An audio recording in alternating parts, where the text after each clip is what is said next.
It's 8 o'clock. This is the UK Tonight. Coming up, we hear from the families of women who've taken their own lives after experiencing domestic abuse as they take their fight to Parliament. There's so many warnings with the police or with the NHS, with various agencies, that this could not end well, and unfortunately it takes a person to die and then we find out what the failings are. This evening, families have been lobbying the Safeguarding Minister for the authorities to take victims more seriously. We'll bring you the latest from Westminster. Also tonight, Sky News reveals that a current senior member of the King's household was the head of Royal Protection at the time that Prince Andrew allegedly asked one of his police officers to dig dirt on Virginia Giuffre. A survivor of the grooming gang scandal accuses the government of betrayal as one of the proposed chairs of the National Inquiry withdraws from consideration. Former Prime Minister Boris Johnson tells the COVID inquiry that the disruption to education during the pandemic was disastrous and admits the government probably went too far with lockdown rules. And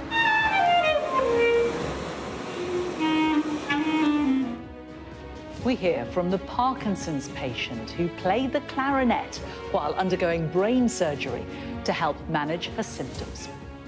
All that to come and much more on the UK Tonight.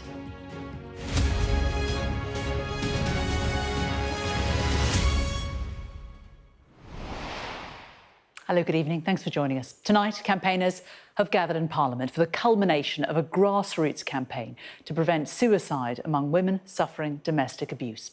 It began as a WhatsApp group for dozens of victims, but has now grown into a movement. This evening, families met the Safeguarding Minister, Jess Phillips, for a landmark meeting.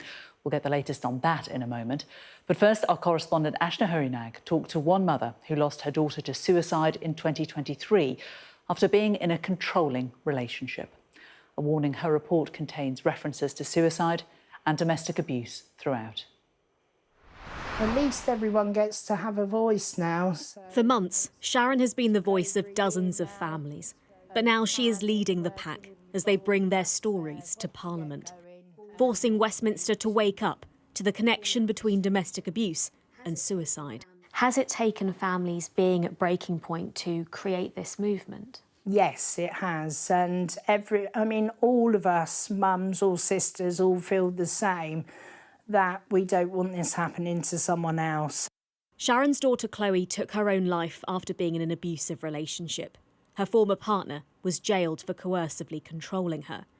Convictions like this are rare, even though many families are adamant there is more to their loved one's death. It's been dragged out and out and out for years, and during that time, the mums are becoming more and more ill, their health is going downhill. There's so many warnings with the police or with the NHS, with various agencies, that this could not end well, and unfortunately it takes a person to die and then we find out what the failings are. Since 2020, over 300 people are believed to have taken their own life after experiencing domestic abuse. But Dr. Tim Woodhouse believes it's significantly higher. He's published the country's first comprehensive study of the issue. Between June 2018 and 2025, what have you found? So we found that there have been 951 suspected suicides in Kent and Medway during that time, of which 33% have been impacted by domestic abuse in some way, shape or form. Wow. And how many of those individuals were known domestic abuse victims to police? So 15% of that 951 were known to be victims of domestic abuse before they died by suicide. So if you extrapolate the 15% of victims that we've seen in Kent and Medway to national figures, it would mean over 900 individuals who were known to be victims of domestic abuse are dying by suicide every year. That seems extraordinarily high. Is that what you have taken away from this? It is a national scandal, isn't it? 910 people dying every year who have been victims of domestic abuse.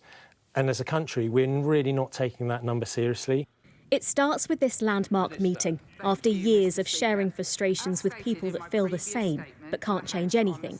Now they were addressing those who they hope can change something.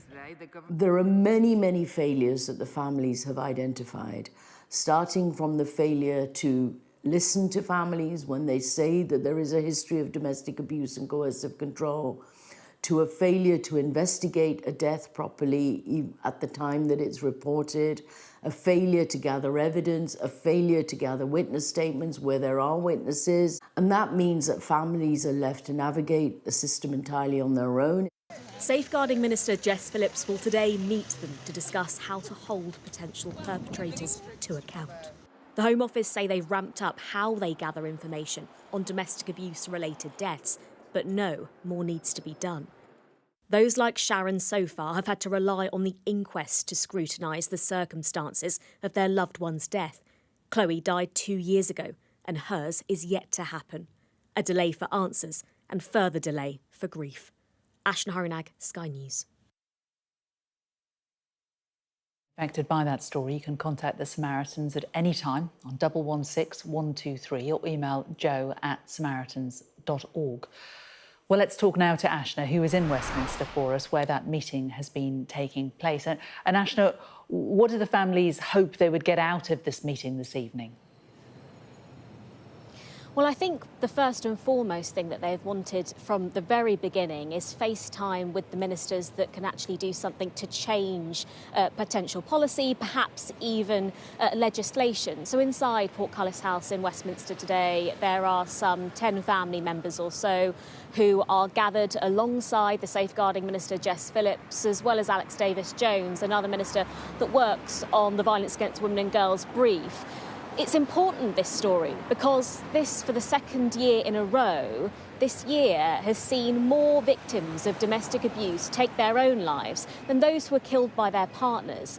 It's why that families who've been lobbying for years, some of them, are adamant that they want those abuse perpetrators who they say led to their loved ones taking their own lives, being charged with either coercive and controlling behaviour or even in some cases manslaughter. This is also the will from members of the National Police Chiefs Council who also work with women, predominantly women, that have been affected. We've also heard from the families of men too who have also been in that very same predicament. What they are criticising is largely the lack, as they see it, professional curiosity from investigators, from officers, from detectives. They are arguing that when a loved one has taken their own lives and it's deemed to be suicide, they only hang around for an hour or so and are not asking the right questions. What they want to see perhaps is police being compelled to ask and dig deeper of those right questions, perhaps forcing them to do so with the right training. But of course that relies on resource and it relies on capacity. One of the women that I've been speaking to today as part of a press conference that they held, the families, before the event here in Westminster, is Phyllis Daly. Her daughter Jessica Laverack died by suicide. And Phyllis, once she managed to get to the coroner's inquest for her daughter, the inquest decided and ruled that Jessica, her daughter, had died by unlawful killing, even though she had taken her own life. Here's a clip of what she told me. It's a thing we've been working for ages. It seemed to be a long journey because we've all known where we're aiming for and where we wanted to go and to get to the launch. Just doing leaflet, well, just talking about it amongst ourselves, getting like Pragna and Rosie to sort of back us and come along this journey with us, guide us. And it's just now we've come to that thing where hopefully people will listen to what we're saying. Because by all these good policies and launches and procedures, there's mums and sisters and brothers all out there fighting for this. It doesn't sometimes come from this Home Office that, this government policy. It's usually family members that have highlighted this and strove to get the acknowledgement of it. It's been 7 years for you. Are you thinking about Jessie today? I think about my Jessie every day because she brings me nothing but joy and pleasure. But sometimes I can't bring my Jessie back and I can't change that. But what my Jessie would love is that I'm doing it for all the other Jessies out there. There's a lot of families, like my daughter or brothers, that would want somebody to do it to prevent it happening to them. You know, I think about my grandchildren. I want this world a better place. And if I can get government to listen to us as families, then I've done a good job. What I've spoken about in the piece that viewers will have seen today is that often it comes down to the inquest for families to learn about the circumstances in the event of an unexpected death. your Jessie, her inquest was landmark. Would you like to see that replicated for other families? Because it's rare, isn't it, for someone's death to be deemed to be unlawful? Yeah. I would like to replicate it, but actually getting to the inquest is expected to us to navigate and find out that information. Straightforward, after Jessica allegedly took her life, I was given, within 2 weeks, I was given 1 hour's inquest. That was it, job done, finished. Straightforward suicide, no acknowledgements. I secured a DHR by myself and got them to acknowledge that. The coroner then gave us a 3-day inquest, but then I still wasn't happy, so I got my own legal team to come in, and then we got a 6-day inquest. What my worry is that information was there from day one.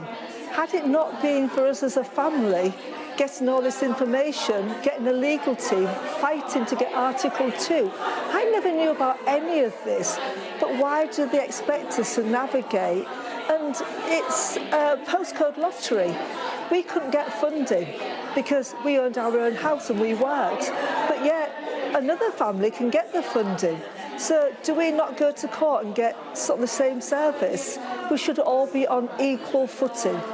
All these legal teams should give us a percentage of what they say. It's just like putting us into a lion's den. We don't stand a chance against these top legal teams that the police help. So we need to go equal to them. At the core of this, do you believe it's failings, that the girls have been failed by multiple agencies? I mean, how have you seen that happen again and again since your Jessie died? The failings from multi-agency working continues to happen. I believe my Jessica wanted to live what she couldn't live was a life of domestic abuse. When she was abused, she was strangled till unconscious. She put her hands up and went to professionals and said, I thought I was going to die on this day, please help me. That's at the point where they should have put their arms around her in that multi-agency forum and protected her. They should have made her safe. But what's the first thing they do? Oh, well, you have to move area because the perpetrator, we can't protect you from him. They should be protecting her from him. You're going to make her isolated to an area she doesn't know. She had to give up her own home with a mortgage on it to then go and rent a place and get a house repossessed. We just don't protect the victim, that multi-agency. It's too much silo working with institutionalised blinkers. It's not my agency, not my problem. And it's all our problems. We have to get to the bottom of this and start working together. The MARAC system is that system that is there to help them. We're supposed to have that multi-agency forum, but half the people don't attend. Nobody gets allocated set roles to say, look, she's not with a GP, that is your job, come back to me when it's done. There's no protection for that victim. So, of course, what they're going to do, they're either going to go back to them because they maybe could survive there, or they go under. So many have alcohol addiction, some form of addiction problems, but then they don't see the domestic abuse as that was cause of that. Like the sleep deprivation was through night terrors, all caused by the horrific abuse. But they don't see things. Everything's in isolation that they treat. But no one's actually seeing the woman that's in front of them. Nobody knew Jessie as a person. They just saw this victim that she had become. And sometimes I would have loved them to know the real Jessie. And who was the real Jessie, Phyllis? Jessica was amazing. She was so beautiful. She was absolutely stunning. I know every mum thinks that, but she was fun, she was happy, she was always up to mischief. From being a child to an adult, she was no better. But family and her nieces and her sister, brother, we was just her world. What would she make of your work, including what you're doing today? Jessica would be disappointed at first that she caused me so much work and heartache, and it was heartache and challenging. But when I got that landmark case, that's the day she would have been proud of me. She'd have been proud that actually all what we did for all those other victims out there, how it might make change to help them. That's the day. And even now, as I continue to campaign, I'm thinking, Jessica would love this. She would love that we're helping somebody else, because that's all she was about, is helping others. That was Phyllis Daly there talking to Ashna in Westminster. Thanks very much. Well, let's turn now to the ongoing controversy over Prince Andrew. And Sky News has learnt that a current senior member of the King's household was the head of royal protection. At the time, Prince Andrew allegedly asked one of his police officers to dig up dirt on Virginia Giuffre. Lord Peter Roslin, who's now Lord Stewart and personal secretary to the King and Queen, was head of royalty and diplomatic protection between 2003 and 2014. It isn't clear if Commander Peter Loughborough, as he was known at the time, was made aware of Prince Andrew's request. Here's our royal correspondent, Rhiannon Mills. This is Lord Peter Roslin, one of the most trusted people in the King's household. The Lord Steward who manages the King and Queen's personal affairs and arrangements. But between 2003 and 2014, he was head of the Royalty and Diplomatic Protection Team for the Metropolitan Police. And that covers 2011, when it's claimed Prince Andrew asked one of his police officers to unlawfully dig up dirt about his accuser, Virginia Giuffre. Now, it's really important to stress that we don't know whether or not Peter Loughborough, which is the name that he went by when he worked for the Met Police, whether or not he knew about these requests from Prince Andrew. But when you talk to police sources, they will tell you that the officer involved would have been expected to tell more senior staff about it. We approached Lord Roslin for a comment. He passed us to Buckingham Palace, who said we should approach the Metropolitan Police as it regarded his time in the force. The Met repeated what they said at the weekend, that they are actively looking into the claims made against Prince Andrew.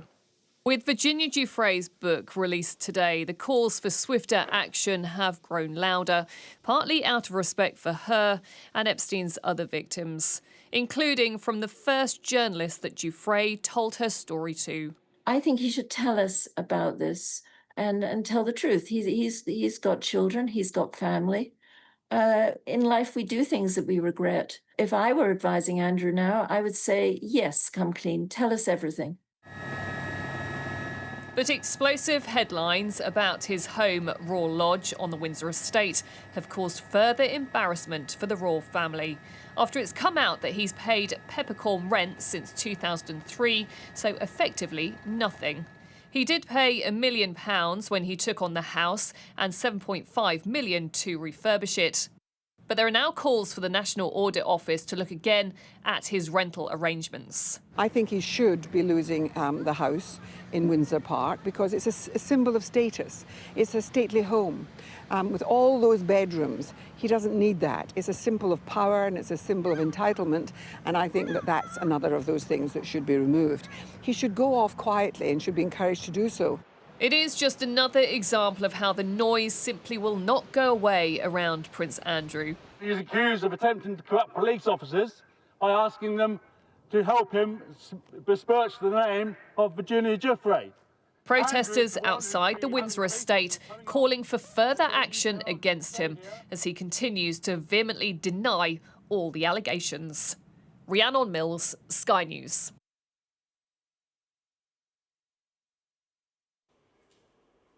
Now, the national inquiry into grooming gangs has suffered a new blow after one of the two people in the running to lead the inquiry ruled herself out, blaming recent media coverage. It comes as Fiona Goddard, one of the three abuse survivors who quit a role advising the inquiry, accused the government of betrayal and disputed an account given to MPs by the safeguarding Minister Jess Phillips. Tonight, she said she thought the minister should lose her job. Earlier, the Shadow Home Secretary Chris Philps said the inquiry was descending into chaos. It's clear the government never wanted this inquiry, they were forced into it. Perhaps that is why, months later, the government has said nothing substantive publicly and their inquiry is descending into chaos. What we have heard publicly is that victims and survivors on the liaison panel have no confidence in the government and no confidence in the inquiry. Well, our correspondent Molly Malone joins me here in the studio. Molly, this is such a mess, isn't it? Yeah, it certainly looks that way. It looks really like it's becoming quite political, but actually what the last 48 hours or so is about how victims feel this whole process is being handled. We've seen 3 of them resign, step back from this panel that's designed really to represent the views of victims and survivors, and in large part they're doing so to express their concerns with how they think it's all being handled, and in part they feel that some of the kind of principal concerns of all of them is that they fear that the direction of travel is heading in a way that's broadening out the inquiry, so sort of increasing its scope. Really, they want it to be quite narrowly focused on grooming gangs in particular, and don't want it to look at child sexual abuse and exploitation in the round. They want grooming gangs very specifically to be looked at, and any racial or religious motivations behind their abuse to be scrutinised, because that's how they feel they've been abused. Now, there was an urgent question in the Commons today, a topical question basically in the House of Commons, and it was put by Chris Philp, the Shadow Minister, that the whole process was descending into chaos. I think we can hear a clip of Jess Phillips in response. We must avoid delays, as was seen in the independent inquiry into child sexual abuse, and are progressing as swiftly as thoroughness allows. Misinformation undermines this process. Allegations of intentional delay, lack of interest, or widening of the inquiry's scope and dilution are false.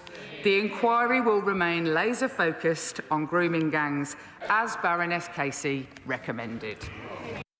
It's that word false that has really upset one of the victims, Fiona Goddard. She's actually tonight called for Jess Phillips to step down. But I'm going to read you a bit of her response earlier, responding to that clip from Jess Phillips. She said, instead of addressing these concerns, Jess Phillips has said these suggestions are categorically untrue. This is a lie. She went on to say, as a grooming gang survivor, I have been accused of lying by public institutions for years in an attempt to cover up and deny the abuse of myself and thousands of others. For the minister in charge of safeguarding to come out against me and accuse me of lying is an absolute betrayal of myself and all survivors. Now, the government, as you heard in Jess Phillips say, they remain laser-focused on grooming gangs and say they're actually not broadening it out, but instead are looking to hear the perspective of various different victims and allowing them to kind of shape the scope of the inquiry. But the concerns are much broader than just the potential that it's being kind of diluted or broadening out. There are lots of concerns about the appointment of the chair of the inquiry. That hasn't happened yet, but there were reports by Sky News that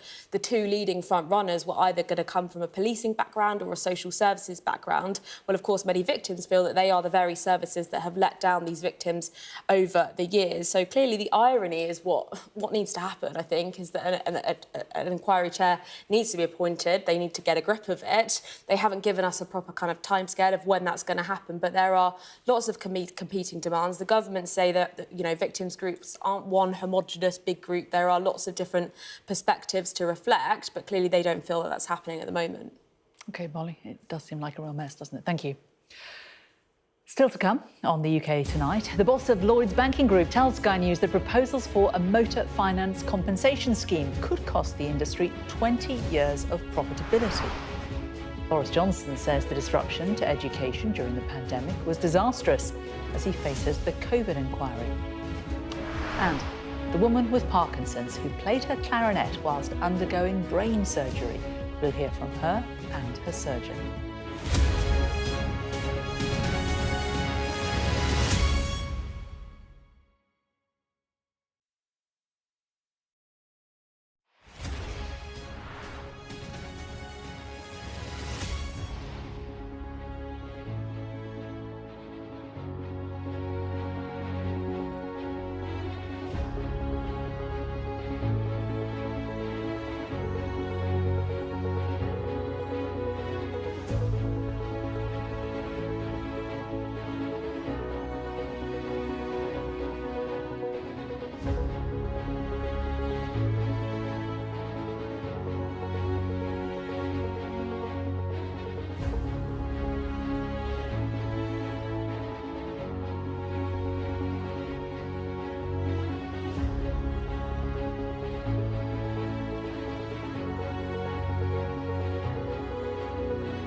I'm Dominic Waghorn, Sky's International Affairs Editor, covering a world that seems to be unravelling.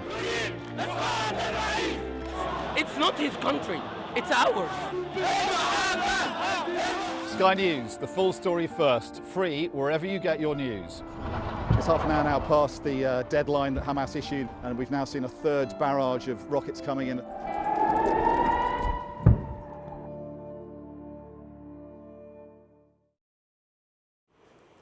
Welcome back. The chief executive of Lloyds Banking Group has warned that a tax raid on the banks in the forthcoming budget could harm lending to households and businesses.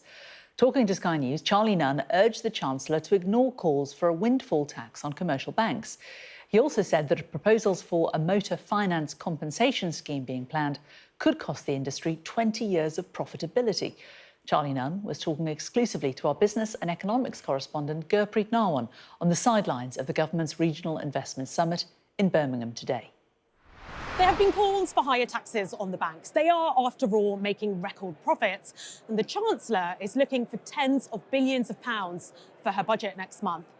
I spoke to the boss of one of Britain's biggest banks here at the Regional Investment Summit in Birmingham. His message to the Chancellor was clear: don't even think about it. Some would say that the banks could actually be contributing more. As you know, the sector's been making stellar profits thanks to high interest rates. If we increased the bank surcharge, returned it back to its 2023 level of 8%, that could raise £2 billion. It's money that would go a long way, wouldn't it? We do make a massive difference to the economy. We have about £900 billion invested largely in the UK. What we think we need to get a healthy economy, you definitely need a healthy financial services sector.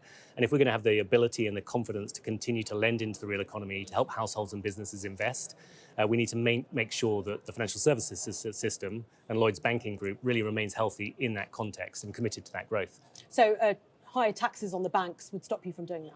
Yeah, I mean, obviously tax is a matter for the government to look at, but it's definitely one of the factors that impacts our ability to support the real economy in the UK. Higher taxes mean higher costs, and Lloyds has already set aside £2 billion to deal with potential compensation claims arising from the car finance mis-selling scandal. But the company isn't happy about the compensation scheme being consulted on by the regulator either. It thinks it's overly generous, disproportionate, and risks undermining the market. If investors leave, then costs could go up for customers too. When you look at the implication of what's been proposed by the FCA, it's going to potentially take 20 years of profitability of the car finance industry. And what does that mean for investability in that industry and for other investors and businesses looking to invest in the UK? There's real concern that this is going to create an investability issue. So what will happen? Will lenders exit the market? But that would be our concern. If the worst case scenario plays out, well, there could be spillovers for the wider economy. The Treasury is watching this one closely. Gurpreet Narwan there. Still to come on the UK tonight. Former Prime Minister Boris Johnson says that the government probably did go too far with lockdown rules, especially for children, as he faces the COVID inquiry. And we'll hear from a professor at a London university which has ramped up its security after posters branding an Israeli academic a terrorist were distributed around campus by students.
Boris Johnson has today told the COVID inquiry that his government probably did go too far with lockdown rules for children, saying they paid the price to protect others. The former Prime Minister rejected claims that there was no plan for the mass closure of schools, but did admit education during the pandemic was a disaster.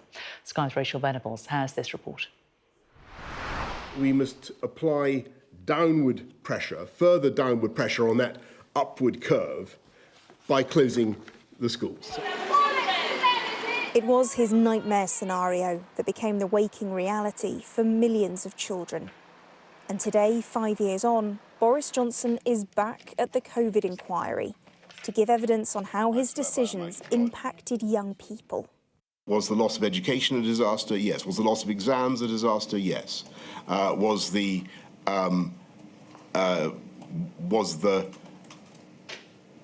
disappointment, anger, frustration of a large number of kids, of the additional frustration, a disaster? Yes, it was. But it has to be seen in the context of us trying to deal with a much, much bigger disaster. The inquiry's previously heard criticism from some in the Department for Education about the government's failure to plan early for school closures. But this is something Mr Johnson pushed back on. I'm not inclined to accept the idea that people fell down gravely in their duty. I think people were overwhelmed by the speed of events, and when the facts changed, they had to change policy, and I had to change policy. And we heard more about the fiasco around exam grades in the summer of 2020, with an algorithm downgrading students' results. That left the then PM in a homicidal mood, so much so that he considered sacking his Education Secretary, Sir Gavin Williamson. All I would say is that, you try coming up with a system to give a fair exam result for people when they can't sit exams. It's not easy, OK? Boris Johnson began early on with an apology accepting responsibility for mistakes his government made, but he was keen to push back against some of his toughest criticism in questioning, speaking a lot of hindsight and trying to remind the chair and the lawyers gathered how difficult the challenge was dealing with the COVID pandemic. As he left at lunchtime, campaigners and bereaved families chanted, "Shame on you," at the former Prime Minister. So this is a letter from a child in one of our families. She was 8 years old. So she says here, "Mum, stay away from me." I mean, that's heartbreaking. When I spoke to the inquiry at the very beginning of this module, I explained to them that there were options available. Of course, we're equally concerned about safeguarding children. We're concerned that those children should have access to education, but they should have had safe access to education. This inquiry is all about learning lessons from a time when our leaders faced a series of impossible choices. Few decisions, however, will have as long-lasting an impact as those which affected and even harmed our children. Rachel Venables, Sky News in Paddington. Well, our education reporter Anjum Peer-Bacchus joins me live. And Anjum, you're actually teaching during COVID. What was it like? What are your reflections as a teacher looking back on it? How tough was it? I think there was a real lack of kind of direction from government, and I think school leaders and head teachers had to make day-to-day decisions that would, safeguard their community and their children. But there was so much inconsistency. A school down the road could be doing something completely different to the school that would be just operating in a completely different way. And I think head teachers and school leaders did their utmost to really protect their children. I think what was really frustrating, though, was the lack of clarity, the lack of transparency. And then today, hearing in the inquiry that actually government knew that school closures were imminent and inevitable, but there wasn't a plan, there wasn't a contingency, and the provision wasn't made for school closures. So when that first lockdown came, that was really problematic for so many reasons. We're looking at vulnerable children, children with free school meals who wouldn't have access to that, children who were in child protection registers, all of those things that really weren't catered for. And you know, the government should have had a policy, should have had a contingency in place for all those different reasons, but also just being able to prepare schools and have a consistent approach across the country when they clearly had the time and the advice had been given to them. And as the year rolled on and we saw the catastrophic fiasco with the exams where grades were downgraded 40%, you know, and there were so many children who were worried about not being able to meet their university offers. And then we had that huge mass testing pressure that was applied. And schools were expected to pick up that kind of another task, another burden to administer these tests to children. And we saw that in the inquiry today, that came up. You know, they were saying that, you know, teachers were being asked to do something that was not teaching. It was so far apart from the kind of things that you trained to do. How did that feel, having to have a sort of almost a health role within your community? I mean, it was suddenly like you just became jack of all trades if you needed to administer. So I remember taking classes down to have their temperature taken en masse. So we're talking about a school community that might be 1,200 strong of children. So that's logistically, how do you manage to get all of those children's temperatures tested? Or how do you ensure that that many children take a COVID test every week? It's a logistical nightmare, and there was no real acknowledgement of that even today at the huge tasks that the schools were given in order to be able to open and stay open during COVID, and also giving out those tests to families. So not only are you making sure the children are taking tests or giving tests to be taken home, but there's no way of ensuring whether or not families and wider communities are undertaking those tests, to be really honest.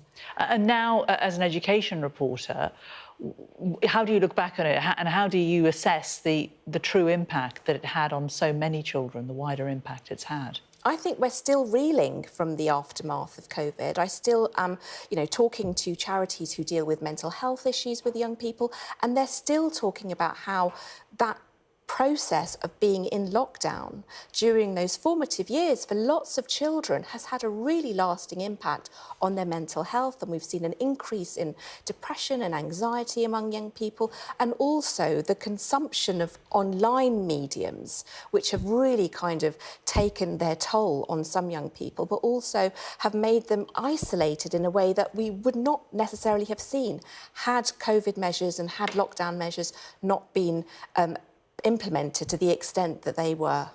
And of course, a lot was made of the children who were sitting their GCSEs or sitting their A-levels at those time of those crucial years. But of course, for the children that weren't doing those, that were perhaps maybe a few years before, the things that they didn't learn in those years will have also had a knock-on effect on those exam results, but they'll have had no allowance for that. No, absolutely. And I think that we forget about the cumulative effect of learning and how it's a journey. And actually that interruption and the disruption that took place will have an impact, and will have had an impact for those children that might not have been taking those formal examinations, but that whole learning process, but even things like socialisations. And children talked about missing their proms or rites of passage at the end of primary schools, where they have big concerts and big productions, and they have those expeditions weeks.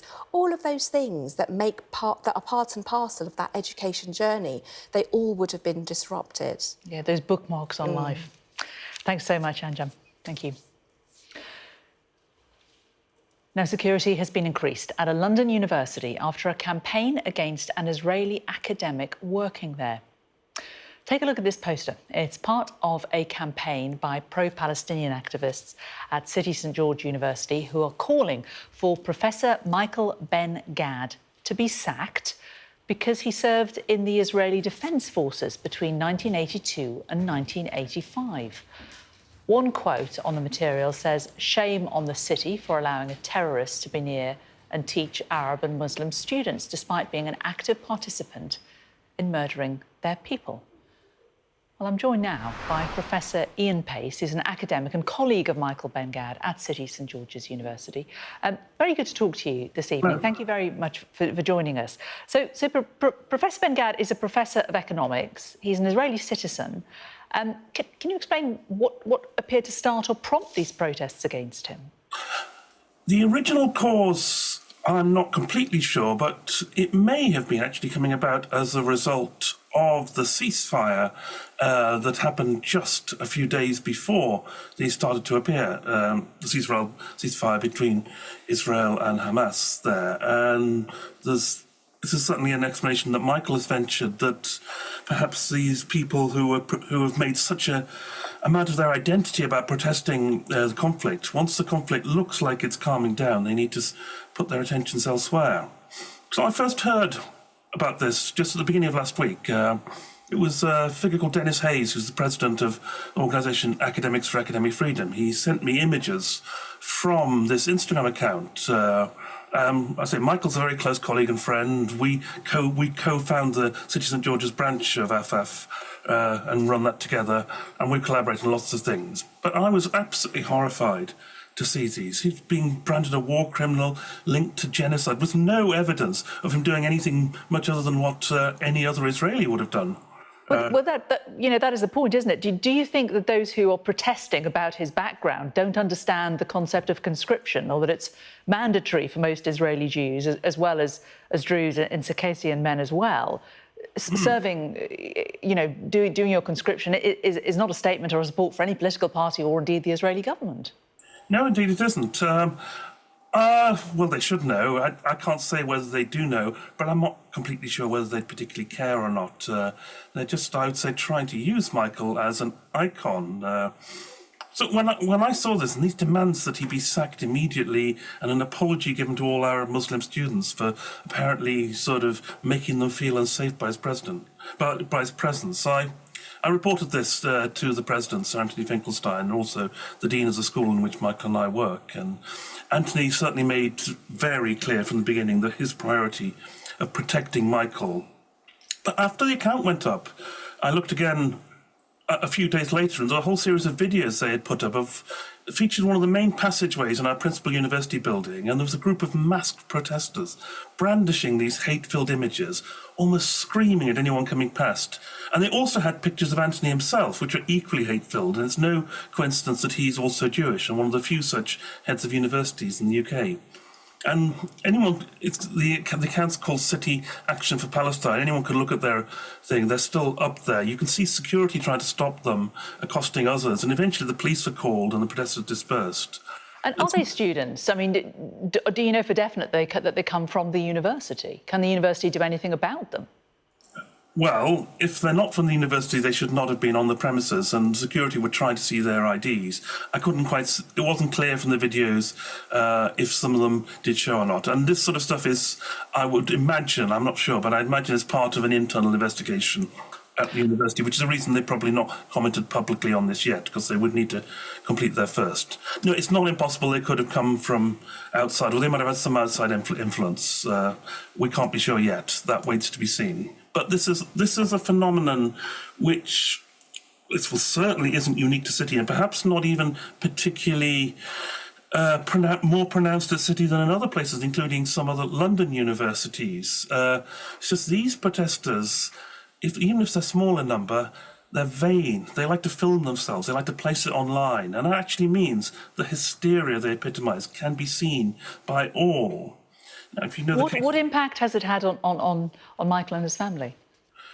Michael's a very robust person indeed, very stoical, and he's put out some sort of statements of defiance. They're not going to drive him down. There's been offers given to him that he could have a bit of time of teaching, but he doesn't want to do that because he would think that would be, in a sense, lending them a partial victory. Michael's quite incredible in terms of how he deals with all this. But what I'm worried about meaning is the effect on other Israeli and other Jewish academics, and we have quite a few of both. Not all would have Michael's level of inner strength. Some would be much more deeply sort of intimidated by this. In fact, let's be clear. Do you think this is just straightforward anti-Semitism? I think that's certainly a big thing. But I think this is symptomatic of something wider. It's not just about Israel and Palestine. You know about the case of Kathleen Stock in the University of Sussex, where big sort of mobs finally made her life unbearable there, and she had to resign. And I think that's exactly what they were aiming for. Now, with that, we mostly had photos, not videos. But I think if more of the public had actually seen the hordes screaming at her when she was just trying to get into her office to do her work, they would have been horrified. These are small groups, who, sometimes encouraged by academics, small groups who are trying to intimidate people and trying to instill a culture of absolute intolerance towards anything that disagrees with them. And it's very worrying. And she's one of the signatories on the letter along with yourself. And it's perhaps reassuring, isn't it, that St George's University have very much stood behind him and supported him, which was unlike the experience she had. Completely, yes. And in no sense I'm holding anything against either the leadership at City St George's nor the widened student body. Most students, and it's worth noting that the undergraduate modules that both Michael and I teach, while in different departments, have a clear majority of Muslim students. They seem to just want to do very well, get a good degree, have better chances in life, as they should, and they're a pleasure to teach. These are small vocal minorities who are trying to dictate much that goes on. And they sometimes take over student unions and so on. Professor Ian Pace, very interesting to talk to you tonight. Thank you so much for joining us on the UK Tonight. Thank you. Well, coming up on the UK Tonight, the woman with Parkinson's who played her clarinet while undergoing brain surgery. We'll hear from her and her surgeon. And in the sport, we'll bring you the thoughts from the new Rangers head coach Danny Röhl, who faced the media today.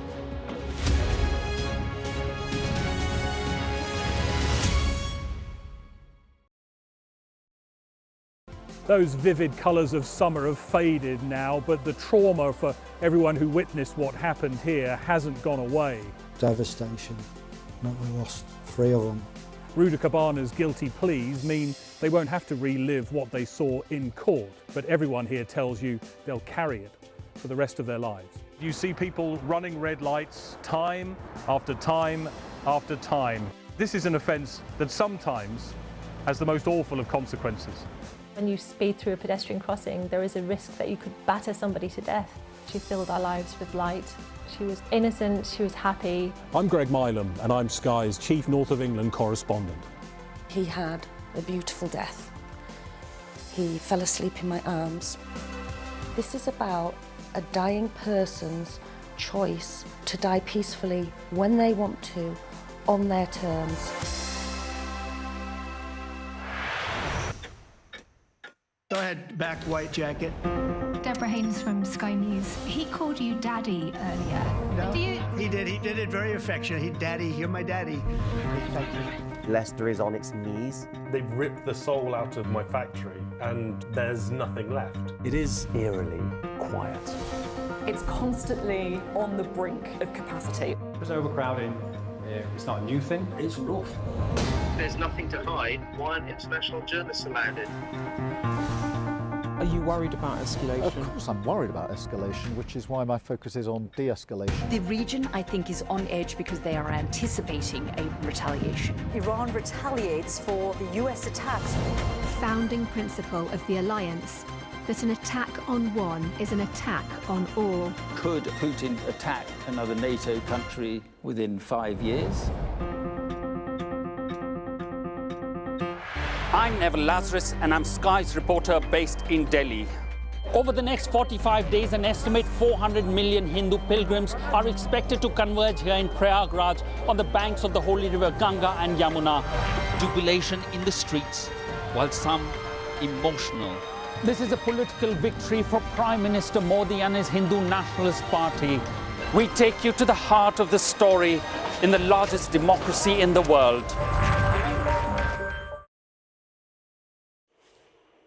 Welcome back. Now, shortly, we'll hear from the Parkinson's patient who underwent brain surgery while she played the clarinet. But first, let's get the sport with David. Staying connected is vital for business. Sky Business sponsors this report.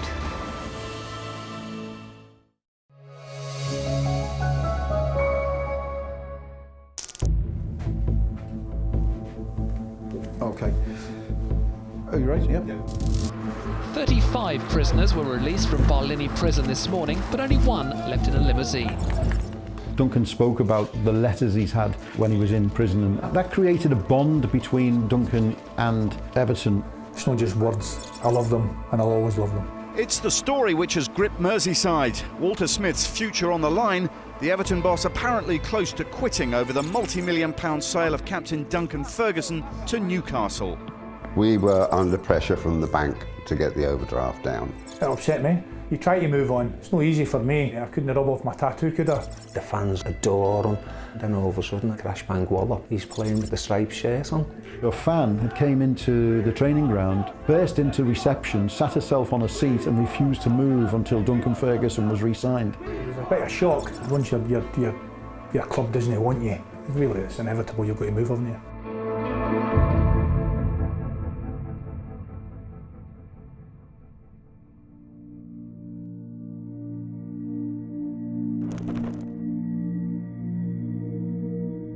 What's signing for Rangers, Duncan? It's brilliant. Just looking for you. Duncan. I knew that when I signed for Rangers, that was explained to me that really it probably was a year too early for me, but because I was wanting to move away from Dundee United, Walter decided to sign me probably a year too early. He wanted to sign me really a year later. It was a bit early for me to break in. Probably the best kid in Scotland at the time now.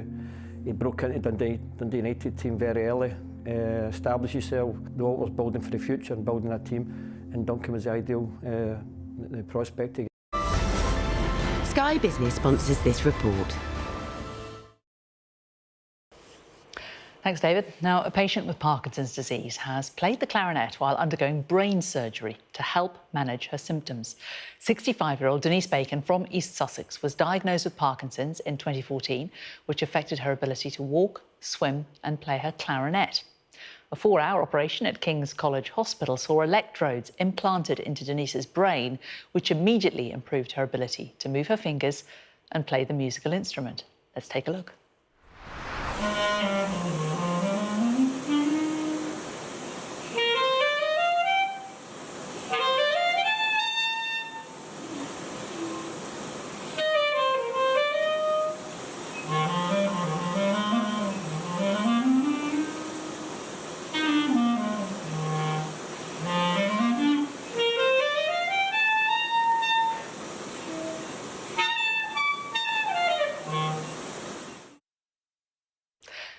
Well, a little earlier, I spoke to Denise and the man who performed the surgery. I started by asking Denise what she thought when she was asked to play it during the operation.